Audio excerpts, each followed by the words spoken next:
Hi friends, welcome back to my channel. ఈరోజు వచ్చేసి గుడ్డు ఫ్రై చపాతీ అయితే చేస్తున్నాను. చపాతీకే ఎందుకు అనుకుంటున్నారా, రైస్లో కూడా చాలా బాగుంటుంది. సో ఈ చపాతీకి ఎగ్ ఫ్రైకి అయితే చాలా సూపర్ టేస్ట్ అయితే వచ్చిందనమాట. ఫస్ట్ టైం ఎవరైతే చూస్తున్నారో మా ఛానల్ అయితే సబ్స్క్రైబ్ అయితే చేసుకోండి.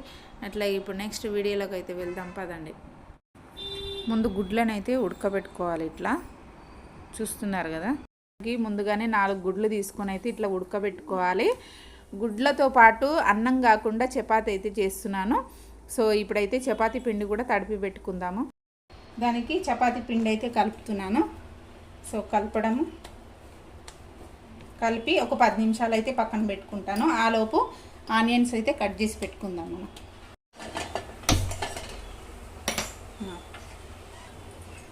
ఇప్పుడు ఎగ్స్ అయితే ఉడికిపోయినాయి. కర్రీ ప్రాసెస్లోకి వెళ్ళిపోదాము. 2 స్పూన్ల ఆయిల్ అయితే వేసుకోవాలి.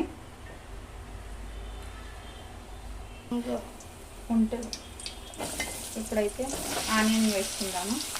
వేసుకోవాలి ఆనియన్స్. ఈ ఆనియన్స్ బ్రౌన్ కలర్ వచ్చేదాకా అయితే వేయించుకోవాలి. ఇప్పుడు కొంచెం కరివేపాకు వేసుకున్నా. అట్లాగే 2 పచ్చిమిర్చి మరొకసారి కలుపుకొని మూత అయితే పెట్టుకోవాలి. మొత్తం బ్రౌన్ కలర్లో రావాలన్నమాట. ఆనియన్ బాగా ఫ్రై అవ్వాలి. ఇప్పుడు బ్రౌన్ కలర్ అయింది కదా, కొంచెం పసుపు వేసుకున్నాను. చూడండి, ఆనియన్ అయితే ఫ్రై అయిపోయింది కదా, కొంచెం పసుపు వేసినాను. ఇప్పుడు కొంచెం ఆనియన్ మొత్తం పక్కకు అనేసింది. మిడిల్లో ఎగ్స్ వేస్తున్నాను. ఇది కొంచెం ఫ్రై అవ్వనివ్వాలి. కొంచెం ఆయిల్లో ఫ్రై అవ్వనివ్వాలి. 2 మినిట్స్ అయితే మూత పెట్టుకుందాం. మూత తీసి చూద్దాం.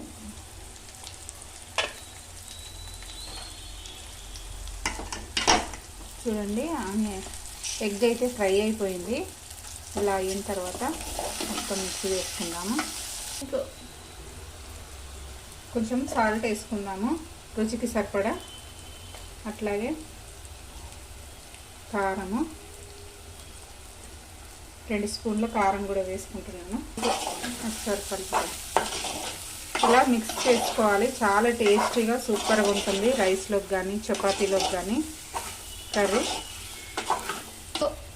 ఇప్పుడు కొంచెం చికెన్ మసాలా ఇది, అలాగే దాంతోపాటు కొంచెం ధనియాల పొడి.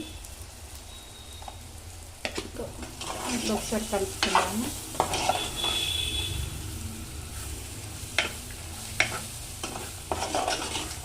చూడండి, ఇలా మొత్తం ఫ్రై అవ్వాలి. కారము ఇప్పుడే వేసినాం కాబట్టి ఒక 2 మినిట్స్ అయితే కారం అనేది మగ్గాలి. ఒక 2 మినిట్స్ అయితే నేను మూత పెట్టుకుంటున్నాను. ఇప్పుడు ఒకసారి చూద్దాము. చూడండి, ఫ్రై అయితే అయ్యింది కదా. ఇప్పుడైతే ఫైనల్గా కొత్తిమీర అయితే వేసుకుందాము. కొంచెం కొత్తిమీర వేస్తున్నాను. అంతేనండి, ఈజీగా ఫాస్ట్గా అయిపోతుంది ఎగ్ ఫ్రై ఇది. దీని తర్వాత నెక్స్ట్ వచ్చేసి చపాతీ అయితే చేసుకుందాము. ఇప్పుడు కర్రీ అయిపోయింది కదా, చపాతీ అయితే చేసుకుందాము. కొంచెం పొడిపిండి చల్లుకొని నేనైతే 2 ముద్దలు తీసుకున్నాను. సో 2 ముద్దలకి ఇట్లా కొంచెం ఆయిల్ అయితే అప్లై చేసుకోవాలి. చేసుకున్న తర్వాత మళ్ళీ దానిపైన కొంచెం పొడిపిండి వేయాలి. లైట్గా వేసి ఒకదానిపైన ఒకటి ఇలా పెట్టుకొని చపాతీ అయితే చేసుకోవాలి. మనకి కొంచెం పరోటా లాగా అట్లా పొరలుగా వస్తుందన్నమాట. చూడండి, చపాతీ ఇలా చేసుకోవాలన్నమాట. నేను చేసే చపాతీలు కొంచెం పెద్దగానే వస్తాయి. 2 తినాల్సినలో 1 తింటే సరిపోతుంది అన్నమాట. చూద్దాం. ఇక పెంక అయితే కాలింది. ఇప్పుడైతే చపాతీ వేసుకుందాము. చూసిర్రు, పెంక నిండా అయితే వచ్చింది, పెద్దగా వచ్చిందనమాట. ఇదైతే కాల్చుకుందాం. ఇప్పుడు ఉడగలు రాగానే చపాతీ తిప్పేసుకోవాలి. ఇప్పుడు మనం ఆయిల్ పెడదాం. చూసారా ఎలా పొంగుతుందో చపాతీ. ఇప్పుడు రెండో వైపు వేస్తాం. చూసారా చపాతీ కాలింది కదా, ఇటు సైడ్ కూడా ఆయిల్ పెట్టుకుందాం. చూడండి చపాతీ అయితే రెడీ అయిపోయింది. ఇప్పుడు చపాతీ రెడీ అయిపోయింది కదా, ఇప్పుడైతే వడ్డించుకుందాము.